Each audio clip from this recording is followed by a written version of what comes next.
We're back in the cupboard for Let's Learn Together. Yes, folks, who needs a knowledgeable person when you can just make stuff up? Today the question is, electric combi boilers, are they better than gas boilers? And my ignorant opinion is, yes, in every way except one. Electricity is 3.5 times dearer.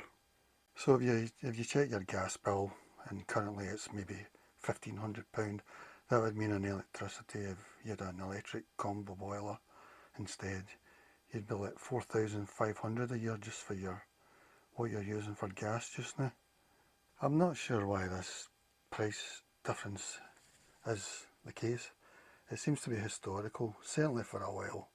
In 2020, I heard the Worcester Bosch guy on a YouTube video saying in 2020 gas was 5p and electricity was 17p at that time. At the moment we're in a crisis and we've actually got a cap on our prices, and I think it's the highest price ever for energy, and at the moment gas is capped at 10p. It's probably a lot dearer than that, but the government's paying the rest of your bill for that. And electricity is 34p, so they've stayed with that historical gap per kilowatt hour. I mean, the real price of electricity might be 50p at the moment. It's December 22, and gas, I don't know, 17p, 20p or something. I'm making these numbers up, but you get the idea. Here's some of the reasons I can think of, there's probably more, why an combi boiler is better in every way apart from the price of electricity. One, there's no gases involved, no toxic gases to you or to the world. You know, you don't have a flame or anything, it's like a kettle, really. It'll just be a heating element and that. I mean, we're talking about combi boilers, we're talking about for heat, for your radiator system and for your hot water. So you get rid of all that stuff. You can't poison your family with carbon monoxide.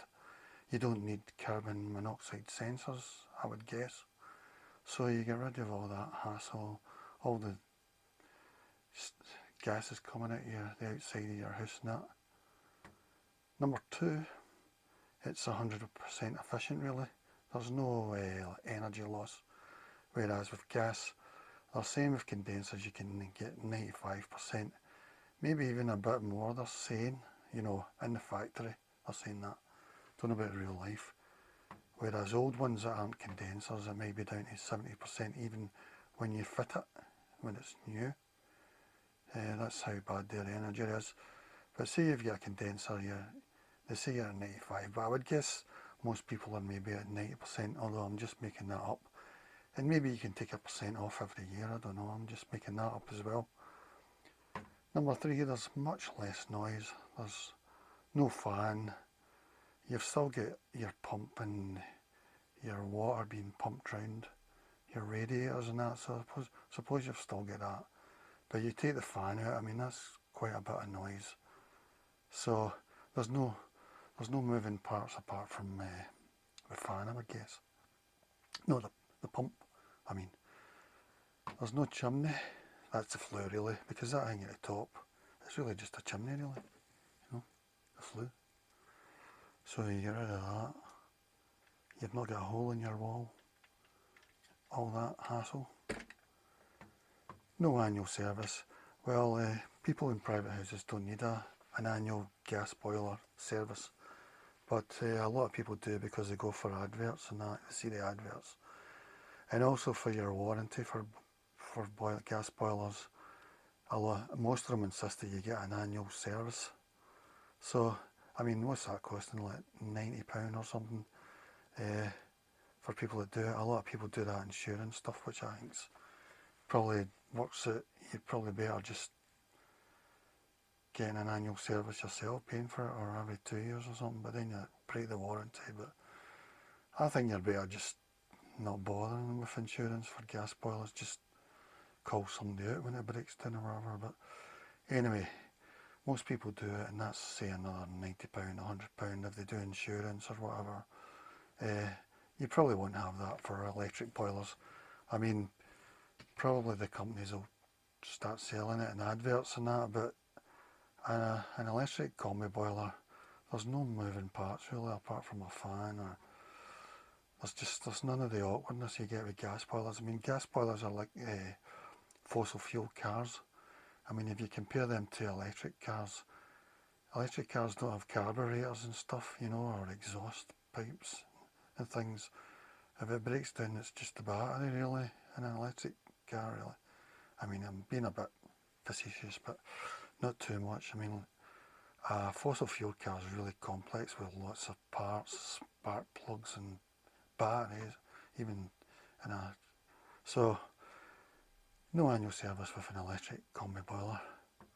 6, in my opinion, it's unlikely to break down. If it does, you just call somebody out, you know.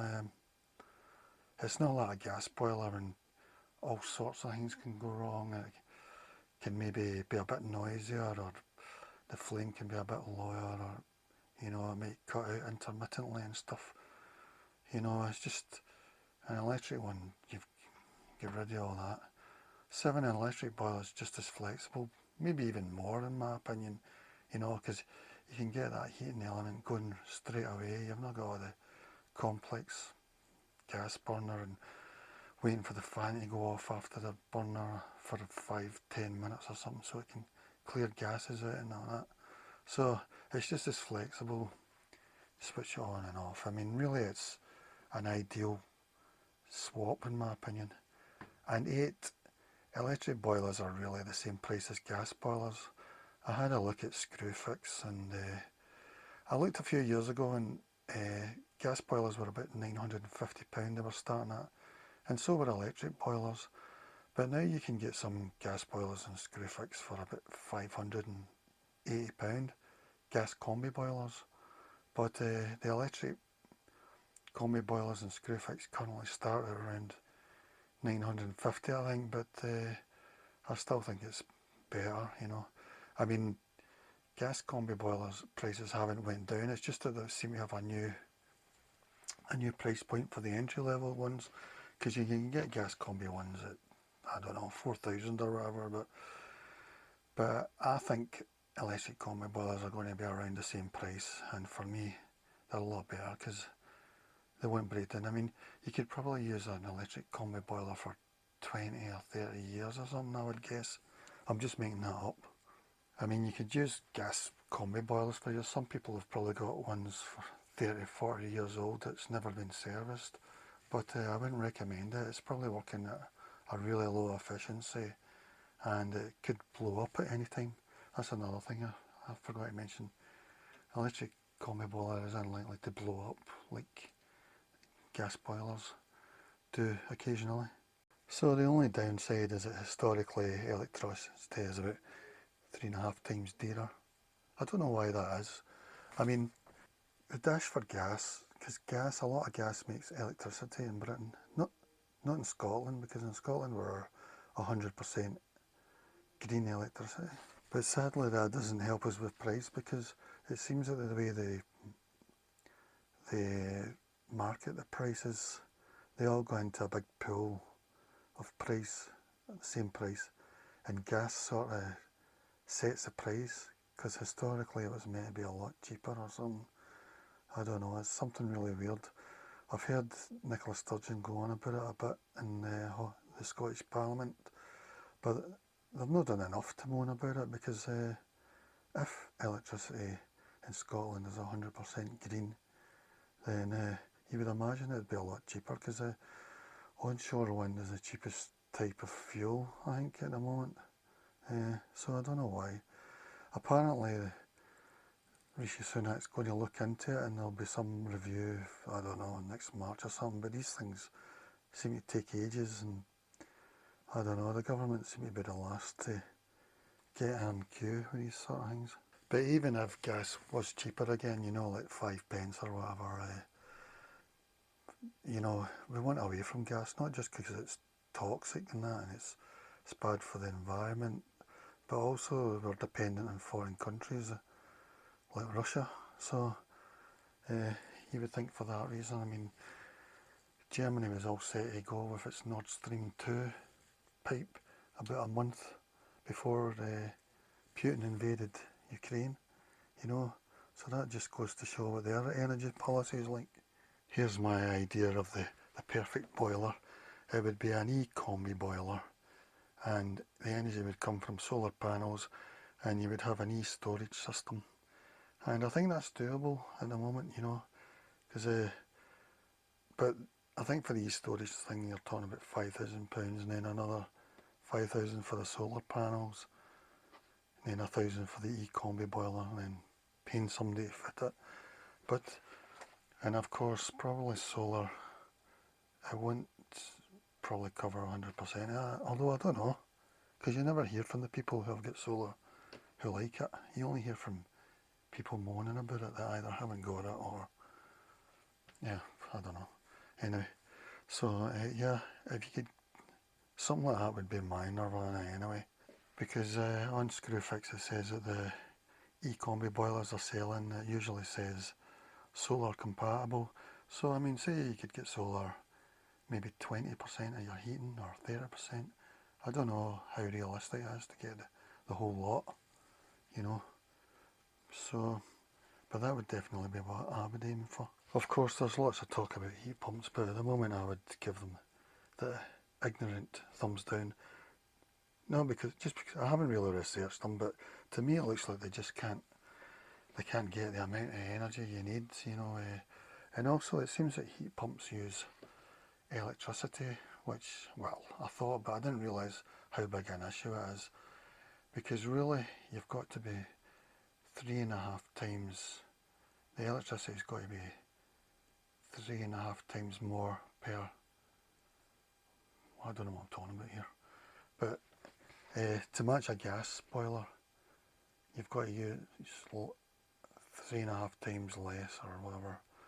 But a lot of heat pumps, the Energy Savings Trust tried some, I don't know, a year or 2 years ago, and they felt it was costing them about 2.9 times what a gas boiler is.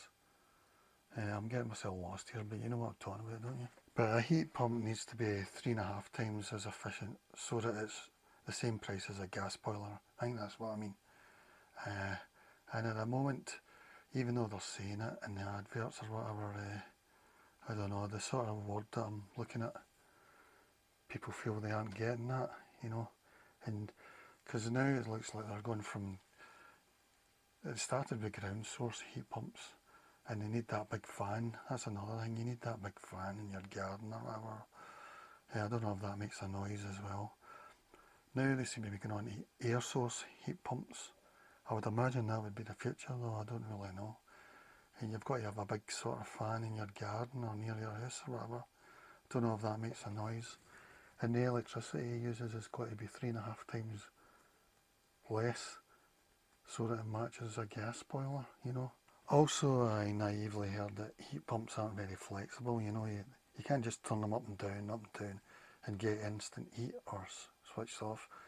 They need to get working for a few, as an hour or two, I don't know, but they're not as flexible as gas boilers or electric combi boilers. Do your own Google searches, I could be talking rubbish. So my dream boiler would be solar, an e-combi boiler, and e-storage, which I wonder how much they store, maybe 4 kilowatts or something, or 5 kilowatts, I don't know, but that would be my ideal thing. I mean, even maybe some electricity companies do night charging tariffs, you know, so then you can maybe top it up with the main supply at night, stuff like that. I would say I would ideally like an e-combi boiler. Maybe there's a case to have a storage tank, but personally I think storage tanks for hot water are just a thing of the past. I mean, lots of people would disagree with me, like maybe if you get a lot of people in the house, you know, 5 or 6 people, but then how many people are running hot water at the same time? You know, you need to have 2 or 3 bathrooms and stuff. I know that then you can, but I don't know, e-combi, well, a combi boiler, I would say up to about 3 people, probably 4, maybe even 5, Probably in most cases, really. For hot water, I think it's probably the best because you're just drawing it straight from the mains, the cold water from the mains, and um, you're just heating it up instantly, like a kettle, and you don't need a storage tank. To me, storage tanks seem old-fashioned, but there's still a big business in it, for bigger households and that. But I don't know whether it's really just a gimmick or it's just one of these things that people mentally want, even though they don't really need it. I mean, if you're running a hostel or something, you'll definitely need it. But combi boilers are just so good at filling up, giving you instant hot water now that I really don't see the point of storage tanks. Possibly for solar, but I hope not really. I don't know what's happened to thermal solar panels. Have they gone out of fashion? I mean, they didn't really seem a good idea to me, but I don't know. Alright guys, it's time for well, apart from that, thumbnail time. Yeah, I'll just freestyle ramble a bit so that the energy companies can see the mental state of their customers. Yeah, because electricity and gas is a weird thing, because you had that dash to gas thing in the early 90s where they were wanting away from coal, and the idea then was electricity is really dirty and the government were helping them to get away from coal and that, so they were going to gas. But now of course it's the other way around. Now it's electricity, it's clean, and it's gas, it's dirtier. Um, you know, mainly because we're using a lot of green. Like I say, in Scotland we're 100% green electricity, but it's only 20% of our fuel use. I don't know if that includes fossil fuel in cars. I don't know if that's just energy for home and business. But most people their home fuel is gas. A few people are oil boilers and that. Another thing that's funny about so I don't know if that sort of is messing up the prices, and maybe this is what this review is going to do. It's going to sort that price, because they've got a weird way of giving you your one price for gas and electricity. Say per barrel, I'm just making that up, gas per barrel, the spot price market. And I don't know if the spot price market is all the same for Europe or if it's different for each country. I get the feeling it's the same for Europe, but I don't know. But because when I was looking, I couldn't really find just one market price that this is what everybody's going by. There was something like the EU spot price for gas, but then there's natural gas spot price, and there's, I don't know. I mean, looking at them, the gas ones, it looks like historically gas, I'm going to make these prices up, say the last 20 years, gas per barrel, I'm just making this up, is say 30 pence to 70 pence. It's been fluctuating about that. But in August 22, the price was like £6.50. So that goes to show you the way prices are thingy. And we get most of our gas from electricity in Britain, I think. Like I say, I don't know about Scotland, but I think all the Scottish electricity just goes into the UK price or whatever. So, yeah. And for some reason the price is based around gas, although a lot of our electricity is gas made. Of course we're moving away from that, but very slowly. Another thing that's weird is you would think that the right wing and preppers would be, crazy about solar panels and that, because it means that you're self-reliant for energy, but instead they seem to be anti-green, and they seem to be in favour of fossil fuels, which means either probably 90% of them rely on the government network of pipelines for gas and electricity, or then you've got a few others that will maybe be using oil or stuff. You might have some that are chopping down trees and that for fuel, but you would think there would be solar panel fanatics, but But it doesn't seem to be the case, which is a bit baffling. You would think the right would be leading the way on green things, green self-heating in the house, but no. Another thing households should be looking at, I think, is this is all sort of top-down stuff for your house, but we should be looking at bottom-up as well. Like trying Jackery, portable storage, energy things. Trying a solar panel with them, that sort of thing. I think in the future, in my opinion, all houses should be self-reliant for energy. Maybe as a top-up or an emergency, they should only want the pipe networks and the main supply and that. I think we should be looking to try and be self-reliant for our own good and the world, because probably most of the ways would be green. Well, for me anyway, they would anyway. Mostly solar. Yeah, but those portable storage things now, you can get like, I don't know, 500 watt hours or something. I mean, most of the time you'll be topping it up from the main supply, but if you can get some of it from solar, because something like that, I mean, a TV maybe uses 90 watts per hour, so if you've got a 500 watts Jackery thing or something, portable storage thing, you could power up your TV for like 5 hours or something. So I'm saying we should be experimenting with that sort of stuff really, Alright guys, it's all over. Do your own Google searches.